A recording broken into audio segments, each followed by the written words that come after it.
इंदौर महापौर पुष्यमित्र भार्गव के बेटे संघमित्र भार्गव का एक वीडियो सोशल मीडिया पर तेजी से वायरल हो गया है। यह वीडियो स्वर्गीय निर्भर सिंह पटेल की स्मृति में आयोजित एक कार्यक्रम का है, जिसमें संघमित्र ने बतौर वक्ता मंच से उद्बोधन दिया था। मुख्यमंत्री, मंत्री, महापौर और कई वरिष्ठ नेताओं की मौजूदगी में संघमित्र ने अपने संबोधन के दौरान केंद्र सरकार की नीतियों पर सवाल उठाए थे। दरअसल वीडियो वायरल होने के बाद यह राजनीतिक गलियारों में चर्चा का विषय बन गया। इस मामले पर प्रतिक्रिया देते हुए महापौर पुष्यमित्र भार्गव ने मीडिया से कहा कि शहर में समय समय पर वाद विवाद प्रतियोगिताएं और मॉक पार्लियामेंट जैसे आयोजन होते रहते हैं, जिनमें छात्र खुलकर अपने सुझाव और विचार रखते हैं। ऐसे में उनके पुत्र के वक्तव्य को कांग्रेस जानबूझकर राजनीतिक रंग देने की कोशिश कर रही है। महापौर ने कांग्रेस पर कटाक्ष करते हुए कहा कि कांग्रेस खेल में राजनीति करती है और राजनीति को खेल समझती है। यही कारण है कि कांग्रेस का निर्माण नहीं बल्कि विसर्जन हो रहा है। उन्होंने साफ किया कि यह कार्यक्रम शैक्षणिक था और इसे राजनीति से जोड़ना गलत है। हो जाएगी और पूरी तरह से वेटिंग लिस्ट का आलम ही खत्म कर दिया जाएगा। लेकिन हकीकत तो यह है कि आज भी जनता ट्रेन में सफर करने से पहले कोई हादसा न होने की दुआ मांगती है, और वेटिंग लिस्ट का आलम तो ऐसा है कि 50 लाख से ज्यादा लोग हर साल टिकट लेने के बाद भी सफर नहीं कर पाते हैं। माननीय अध्यक्ष महोदय, बुलेट ट्रेन का वादा हुआ था, कहा गया था 2022 तक अहमदाबाद से मुंबई सरसराते हुए ट्रेन जाएगी, लेकिन 2025 आ गया है।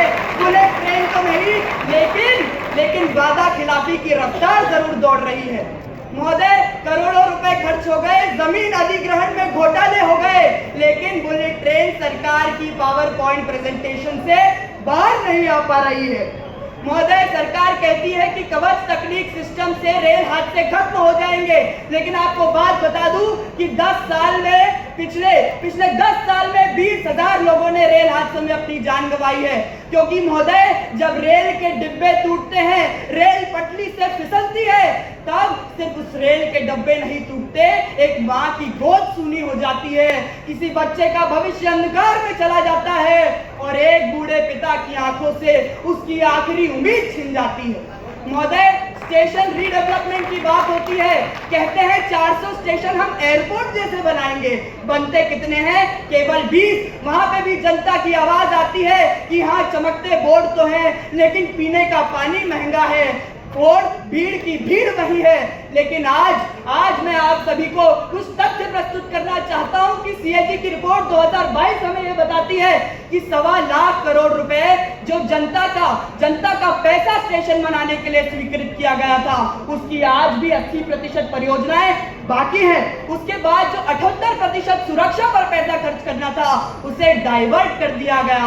और इकोनॉमिक टाइम्स की 2020 हमें यह रिपोर्ट बताती है कि 300 करोड़ रुपए की कैटरिंग का निवेश एक ही कंपनी को दे दिया। तो मैं आपको ये बताना चाहता हूँ, सरकार कहती है सबका साथ होगा, सबका विकास होगा, लेकिन रेल में हो रहा है दलाल का साथ, निषेध का विकास और जनता का विनाश। महोदय, रेल की कुछ वित्तीय हालत भी एक बीमार मरीज जैसी हो गई है, क्योंकि सीएजी की रिपोर्ट अध्याय 2 2020 जनता का पृष्ठ नंबर 16 पैराग्राफ नंबर 1 हमें यह बताता है कि उसका ऑपरेटिंग रेशियो 85% से भी ज्यादा है। मतलब जो उसका औसत है वो पैसा भरने लायक नहीं है। अब जनता पूछ रही है कि उसके स्टेशन गंदे क्यों है, टिकट इतना महंगा क्यों हो गया है, और सबसे बड़ा सवाल, सरकार रेल चला रही है या विज्ञापन एजेंसी?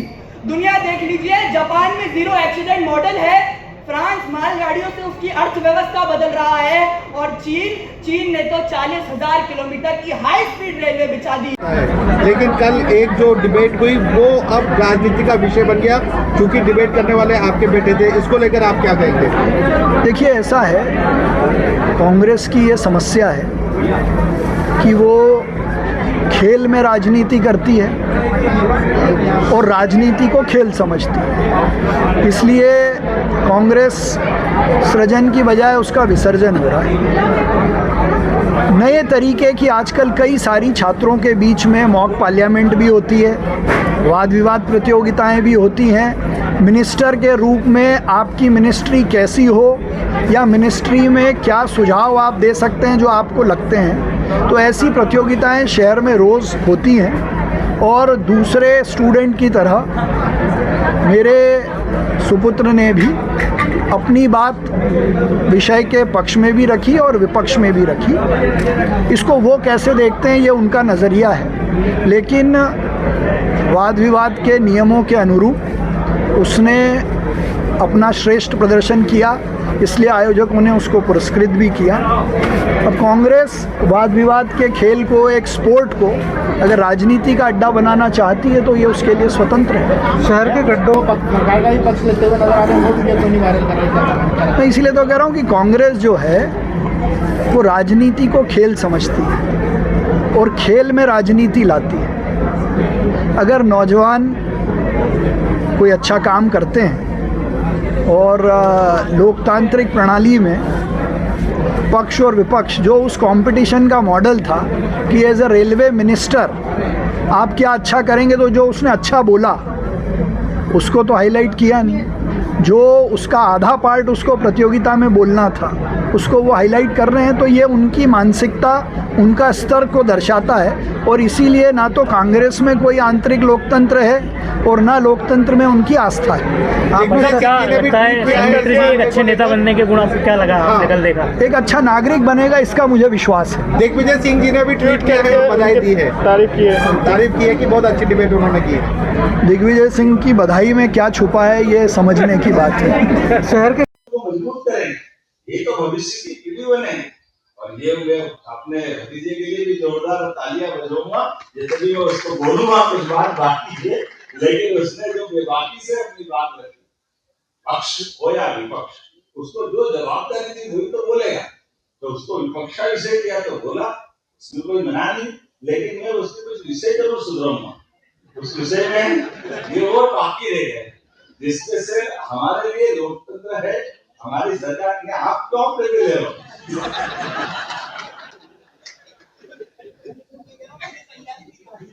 अब मेरे थोड़ी मालूम किसी ने तैयारी, और मैं आपको देख के भी नहीं बोल रहा हूँ। अरे मुहावरा बड़ा गलत चलता है, चोर की दाढ़ी में। मैं आपके लिए नहीं बोल रहा हूँ। एक फिल्म में एक बार एक बड़ा अभिनेता अमिताभ बच्चन कहीं पे गवाही दे रहा, और गवाही देते देते गवाह और सबूत के बीच वो जिसके पक्ष में गवाह देने आया उसको उन्हें देखा ही नहीं, और ये उस सामने वाले वकील को ध्यान में आके कि भक्ति दे रहा है, भक्ति दे रहा। तो उसने कहा ठीक है साहब, गंगाराम ये था, गंगाराम वो था, बात निकाली। तुमने कहा ठीक है भाई, ये बताओ गंगाराम कितने बड़े थे, उनकी हाइट कितनी थी? अब अमिताभ ने देखा तो ही नहीं बोले। अमिताभ ने धीरे से देखते ताली के तरीके से उस फिल्म के डायलॉग में ऐसे हाथ घुमा के अंदाज से ऐसे कर दिया। अब वो एवरेज साइड थी किसी की, तो सामने वाला को देखो साहब, हमने कहा ये झूठ बोल रहा है। बोले क्यों? वो गंगाराम कोई मनुष्य थोड़ी इतना बड़ा, वो तो तोता था, मुर्गा था, ये कहां से आ गया? तो उन्होंने कहा देखो वकील साहब, ये जल्दी कर दी, मेरा नीचे का हाथ तो आने बाकी रह गया, अभी तो ऊपर नहीं आया। तो वहां पर बोल पड़े तो ले क्या तू?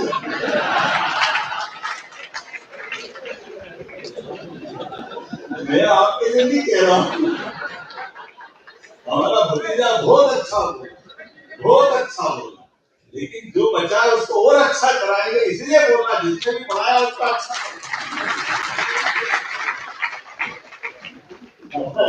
आनंद की बात मैं इसलिए कह रहा था कि उसको ये याद दिलाता कि भाई इस देश के अंदर अपने निर्भय सिंह पटेल जी के, जिनके गोपालपुर विधानसभा लगी है, तुलसी भैया गवाह, ये फतेहाबाद की लाइन उखाड़ी कांग्रेस के शासन में उखाड़ी, और ये लाइन देनी थी अंग्रेजों के टाइम, सिंधिया जी और होलकर जी के बीच में से आगरा तक जाते हुए ये मिलाने के लिए इधर महू से लेकर के दोनों मिलिट्री हेडक्वार्टर को जोड़ने की जगह इस उखड़ी हुई पटरी को बिछाने का काम किसी ने किया है, यशस्वी प्रधानमंत्री की सरकार ने किया, हमें इस बात का गर्व है।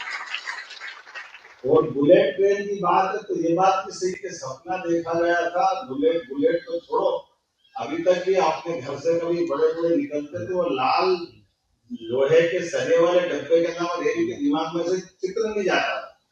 वो रेल आप जो चल रही है तो उसका जो मजा आता है ये केवल मोदी नहीं कर सकते, हमारे अपनी सरकार में इसके आधार पर हमको आनंद आता है। एक से एक ने बहुत सारी बातें